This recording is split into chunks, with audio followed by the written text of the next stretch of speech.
This girl slept for 3 days and 3 nights straight. When she finally woke up, she discovered that everyone else in the world had seemingly vanished. She bolted out into the street, finding everything eerily normal. Cars parked, shops intact, but utterly devoid of people. In the empty neighborhood, only a single dog barked frantically, sensing something wrong. Anxiously, she rode her bike onto an overpass, and the sight that greeted her was utterly stunning. The once bustling highway below was now unnervingly deserted and silent. Overwhelmed, she felt completely alone, abandoned by the entire world. She made her way to the city's busiest intersection, yelling at the top of her lungs, but her desperate cries echoed unanswered in the emptiness. Suddenly, she remembered her brother, who was in the hospital recovering from a car accident. Rushing there, she found his hospital bed empty, like all the others. Panic truly set in. She couldn't understand what was happening, yet the impossible reality was staring her in the face. Exhausted from running through the deserted streets, she stopped at a supermarket to grab some food and water. That's when she heard it, a strange noise. Without thinking, she raced towards the sound and unbelievably encountered 2 other survivors. On the overpass, the 3 strangers stared at each other, none of them knowing what had occurred, but finding each other brought a small measure of comfort, a shared anchor in the bewildering silence. They decided to stick together, searching corner after corner. In one store, they managed to find some makeshift weapons and bicycles. As darkness fell completely, they followed the lonely glow of the streetlights,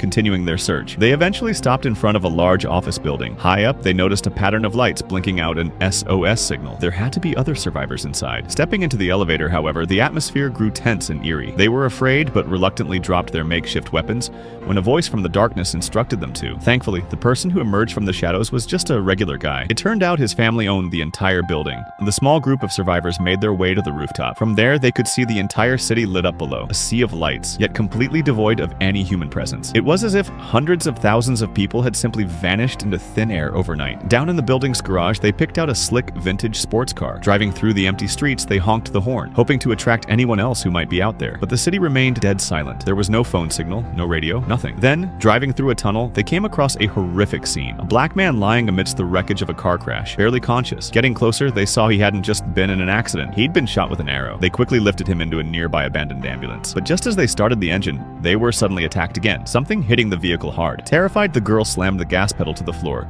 careening haphazardly back towards the relative safety of the open city streets. They had escaped with their lives, but the terrifying question lingered: who was attacking them? They took the injured man to an empty hotel. The girl carefully removed the arrow while the others caught their breath, finding a brief moment of respite. None of them realized, however, that their every move was being watched. The next morning, something incredible happened. The severely injured man had miraculously healed overnight. Even more bizarrely, they discovered that the end of the road leading out of their area was now blocked by rising layers of shimmering, scorching heat haze. Someone cautiously tried to approach it, but a pair of scorched glasses lying melted on the ground stopped them cold.